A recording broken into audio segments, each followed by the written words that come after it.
Okay, I am getting set up here. I'm just trying to find a way to pull up the chat. I often have a hard time when I am sharing my screen to see the chat. It's always like I have to have one or the other, which is so frustrating. Okay, let me see if I can do it. And if not, what I will do is I'll just come back to the chat afterwards.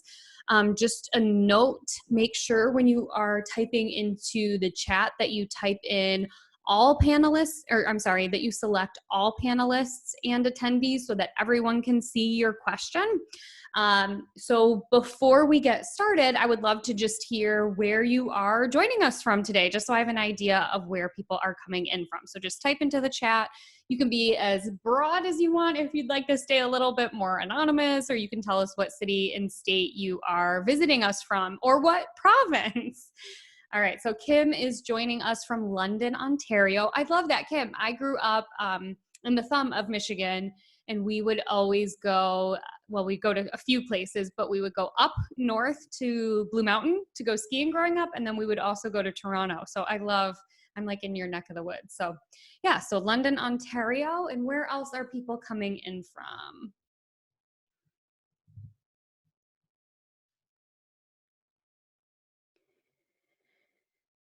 And if you can just type in yes to the chat so I know you can hear me and see me, that would be fantastic.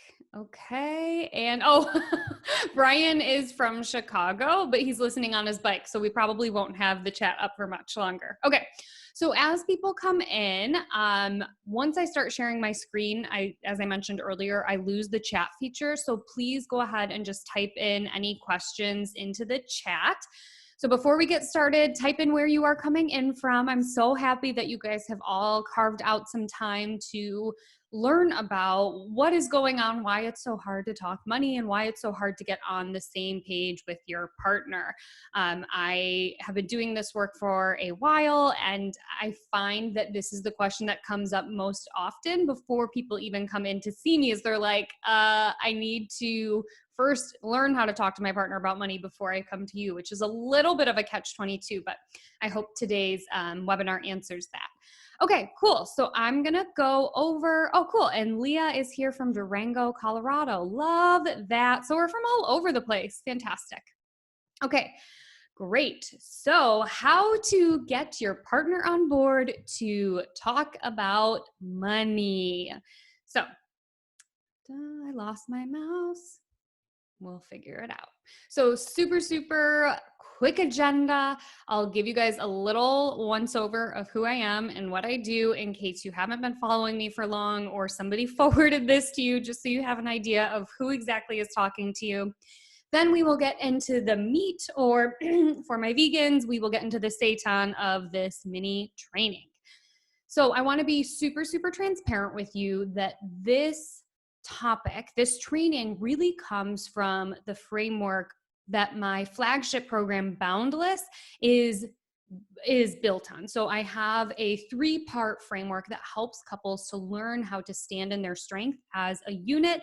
And this little nugget comes from what I teach in Boundless. And I do share about what Boundless is and who it is for when the opportunity is right. So I don't want anybody to feel like there was a bait and switch or anything like that, because I've been on webinars and had that feeling, and it's super gross. So I want to be super clear that I'm sharing this with you because it comes from something that I have seen work and has been super successful for the couples that I work with.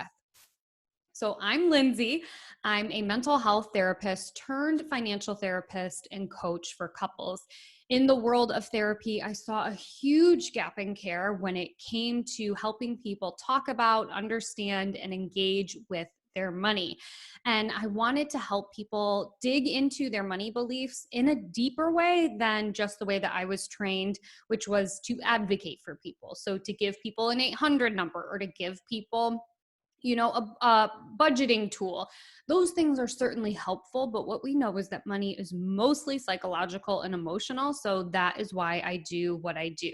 In addition to being a therapist and coach for couples, I am the published author of the book, The Financial Anxiety Solution, speaker, podcaster of the podcast, Mind, Money, Balance, and YouTuber. So you can find me pretty much everywhere, but that's a little bit about me. And since I have been doing this work, I have seen and heard from so many people that are saying we need this type of approach to our money. And so since getting certified in financial social work, I have been featured in places including CNN, Allure Magazine, Fast Company, Life Hacker, CNBC's Acorns, etc. And these are just a sampling of places. And I'm not sharing this to say, oh, brag on me, but to say that this is so needed. And I'm so thankful and fortunate to be able to share my knowledge with people, because money is one of the leading causes of divorce and separation in the United States. And I believe it's preventable if we can teach couples not just the budgeting side, but how to communicate about it and connect about money in a deep and meaningful way. So I would love to hear from you. I will stop sharing my screen so I can get this in the chat. Have you tried getting your partner on board to talk about money, but you end up feeling like you're nagging or annoying your partner? So just type a yes in the chat if that sounds familiar to you.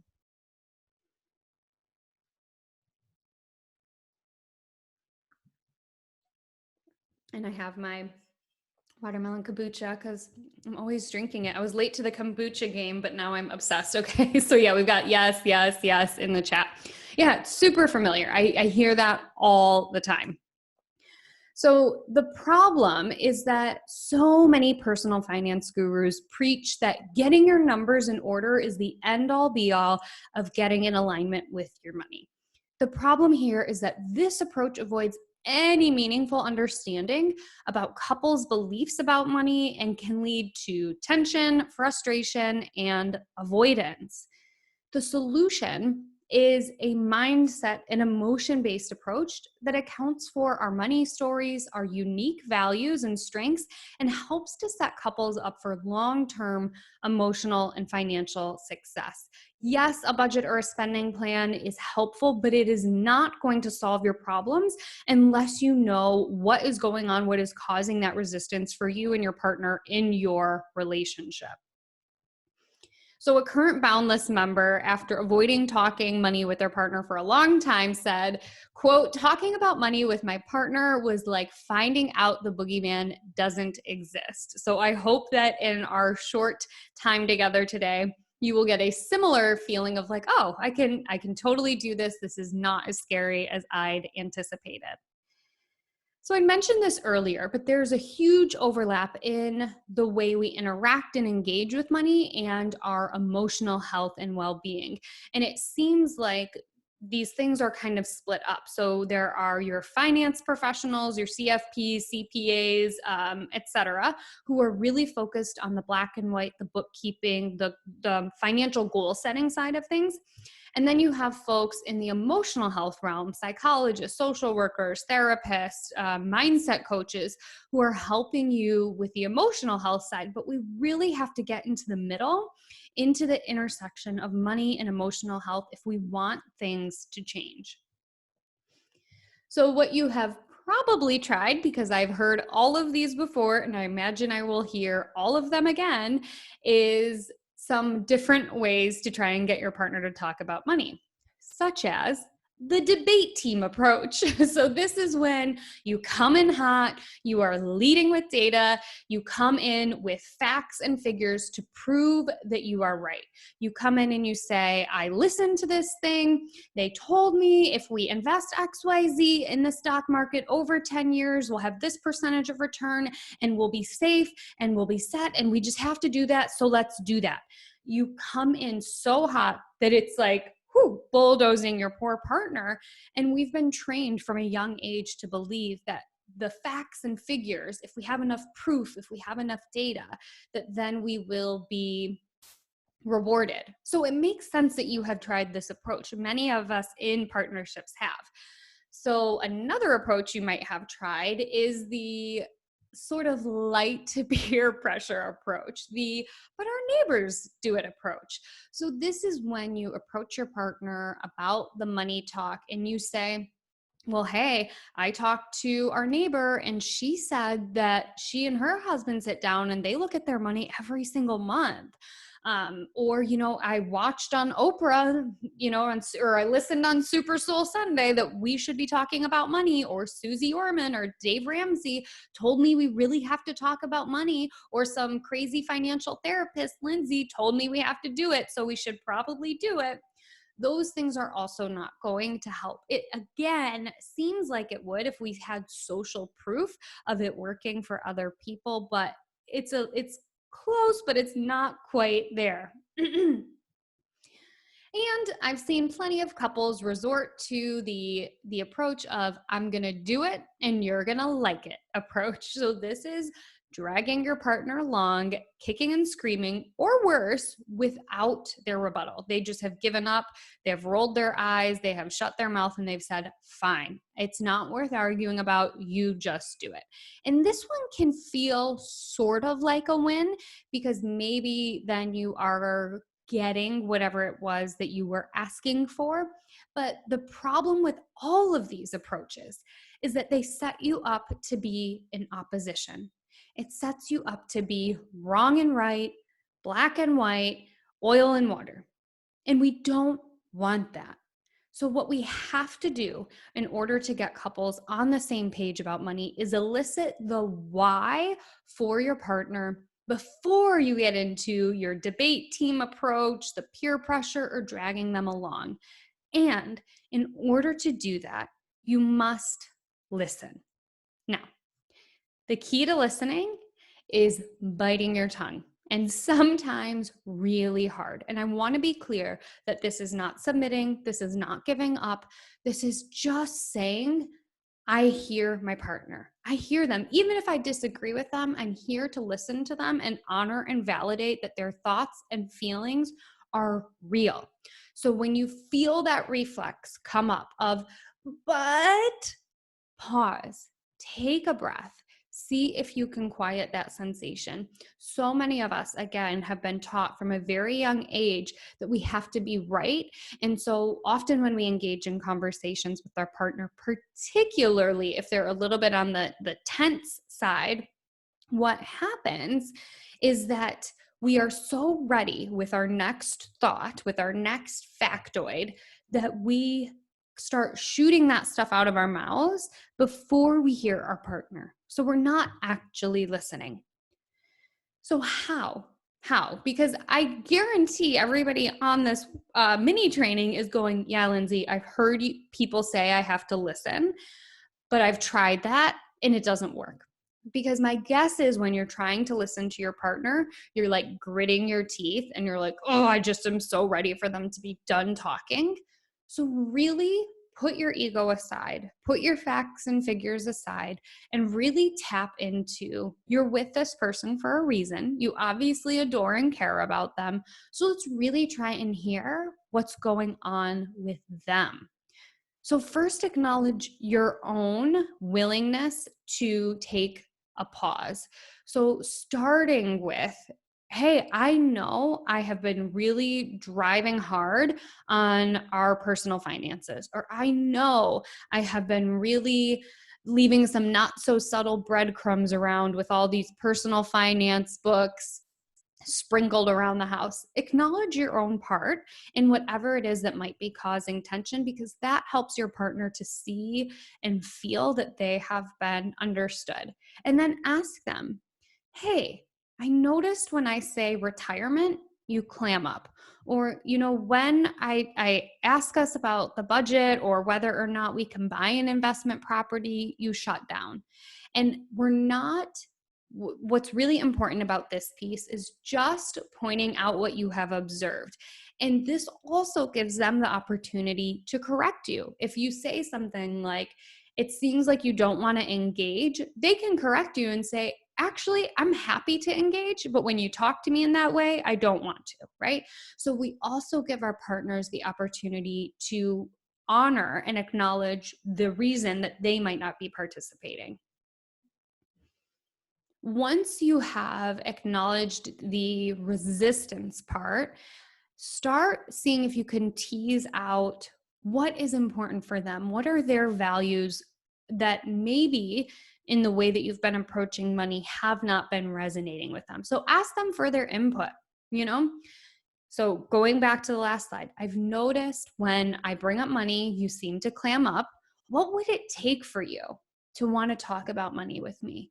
Or how could I approach it so we don't get into an argument or so it doesn't irritate you as much? Because again, we want to get for them where we are making a mistake so we can get on the same page.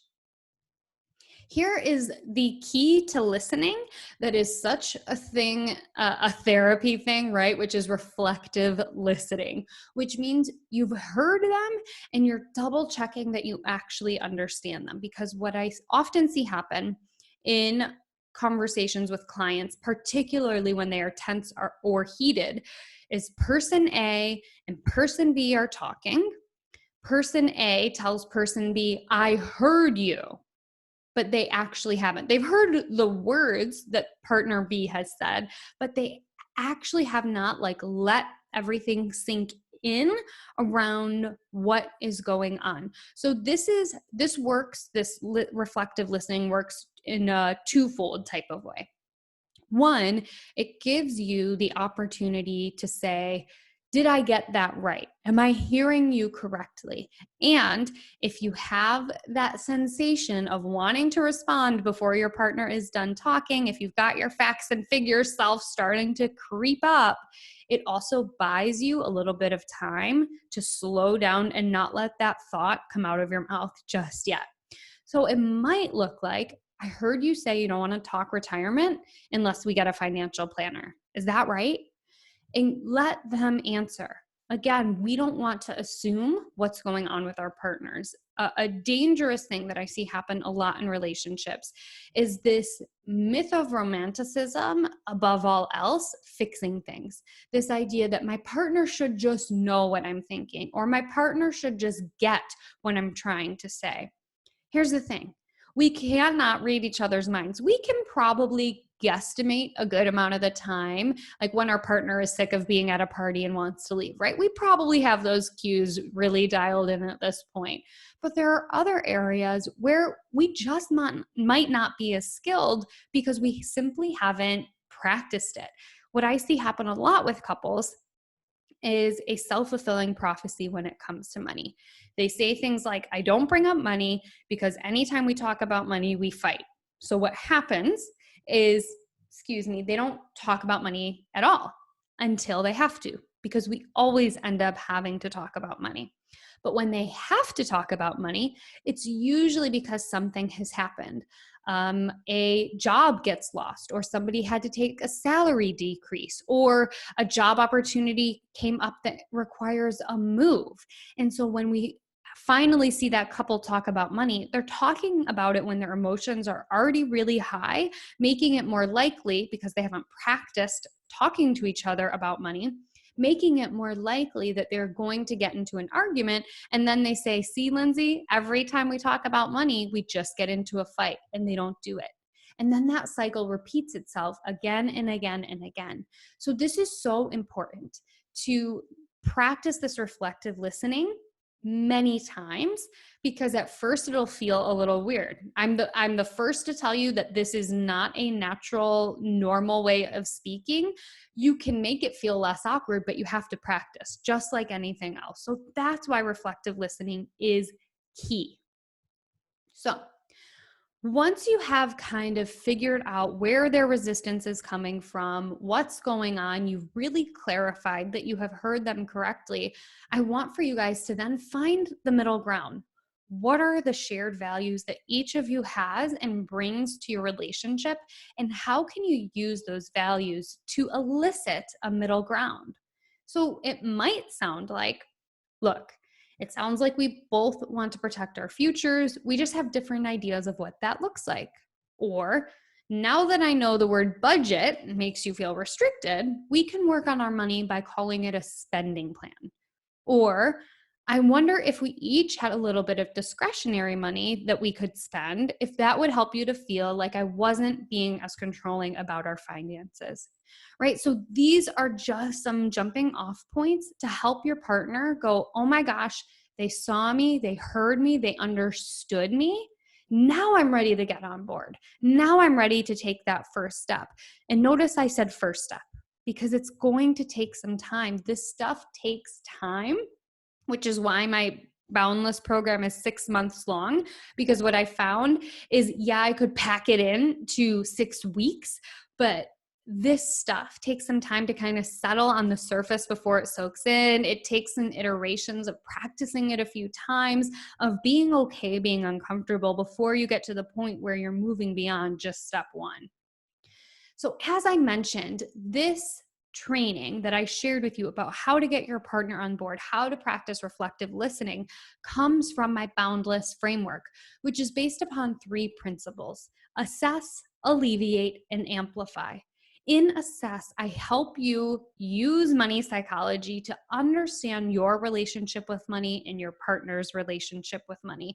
During this principle, we're talking a lot about financial archetypes, financial anxiety, how to communicate with your partner effectively. And then we move into principle 2, which is alleviate. In this principle, I'm helping you to stop feeling anxious and avoidant about your money and to start feeling powerful. In this principle, we are systematizing and automating your money so that most of it just can happen on autopilot and you can be spending more time engaging with each other in a way that feels really good. In Amplify, the third principle of my Boundless framework, we're deepening and strengthening your relationship by implementing ongoing ways to connect with your partner, including prompts and ideas for money dates, how often you should have them, what you should be talking about, when is it time to hit pause on a money date and come back to it later. So those are the 3 principles of my framework: is first understand what's going on, alleviate the stress and tension, and then double down on the strengths in your relationship. That is all built into my 6-month group coaching course, Boundless, for high earning couples who are sick of letting money get in the way of them having a powerful, healthy, and happy relationship.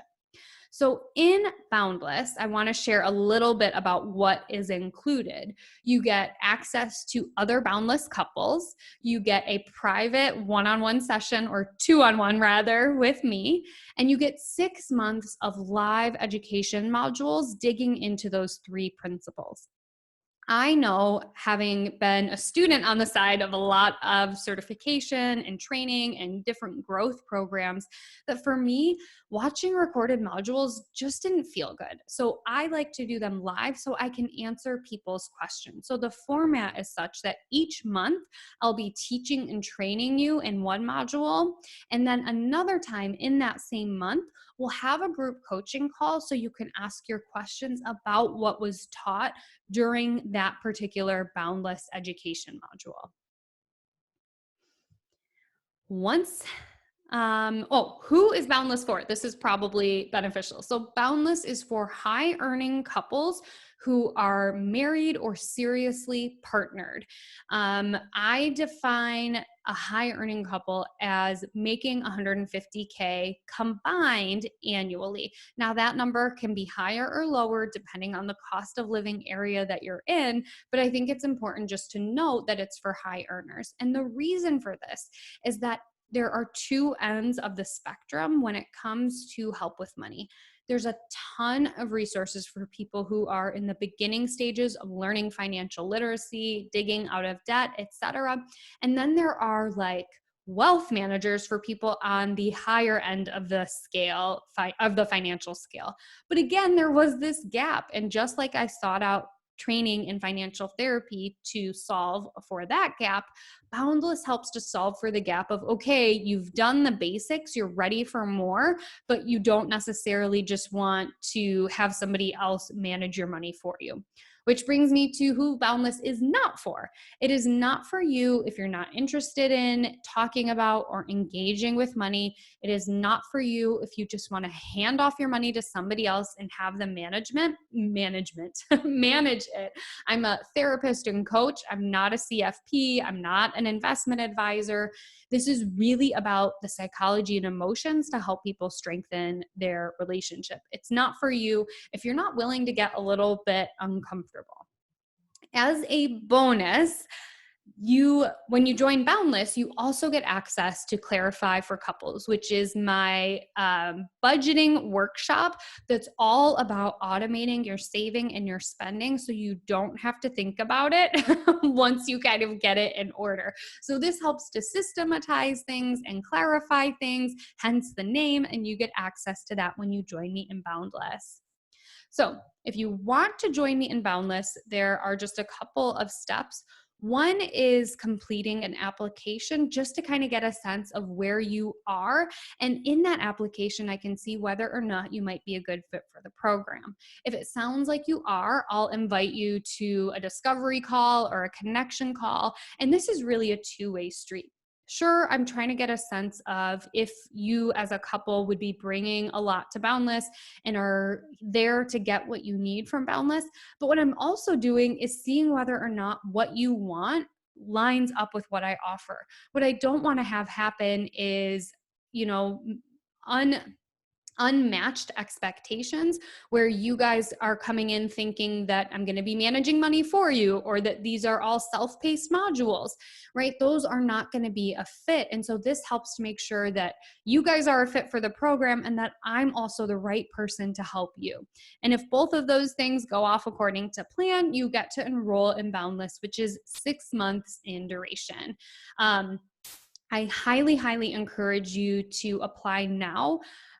Boundless is cohort-based, meaning we do small groups and they all go through together because research has shown that people who are trying to engage in behavior change are 72% more likely to adhere to those behavior changes when they are with a group of peers who's also going through the same thing, which is why it's so important to me to have it be group-based.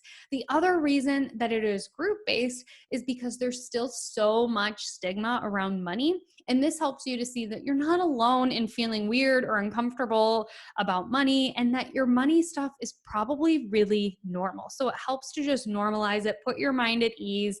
And honestly, it's a lot of fun. Every time I hop on my coaching calls or I'm doing a training module, we're laughing, we're enjoying each other's company, especially right now in the time of what's going on in our world.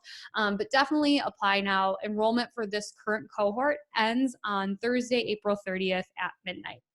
And as an extra sweet special bonus, for those of you who attended the webinar live, if you apply within the next 24 hours, you'll get an additional bonus call with me that will bring up your one-on-one sessions. I keep saying one-on-one, I mean two-on-one.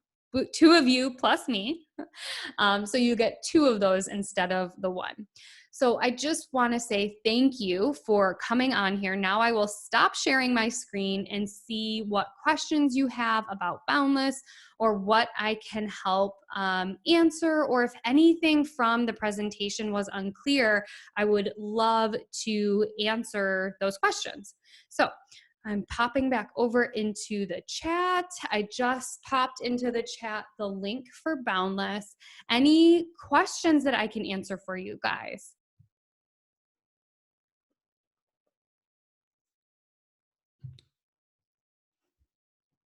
So while you guys are kind of thinking that through, a common question that I get asked is, can I participate by myself?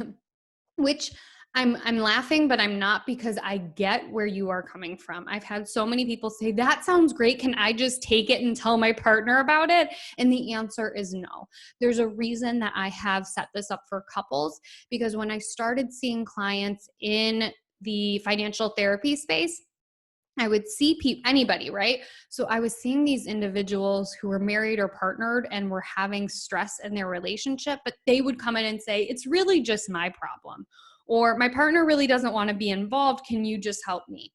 And what would happen is we might make a little bit of progress, but as you can imagine, we can't really get a ton done when it comes to money stuff if you are married or partnered, because it's so intertwined with everything else. So the answer is no, you may not join as an individual. If you want to hop on a call and your partner wants to ask me a bunch of questions, I welcome it, right? This is a big time commitment, and I think it's really helpful to make sure that both people are on board. I don't see any other questions in the chat. I'll wait another moment or two. I'm trying to think through if I get any other big questions. But those are the big ones. The big ones are, why is it a group? Do we both have to be there to join? Yeah. So what did you guys think of the training? Are you going to be able to take any of the things that we talked about of really eliciting things from your partner and talking to them in a way that isn't so one-sided, right? We don't want to have that debate team approach.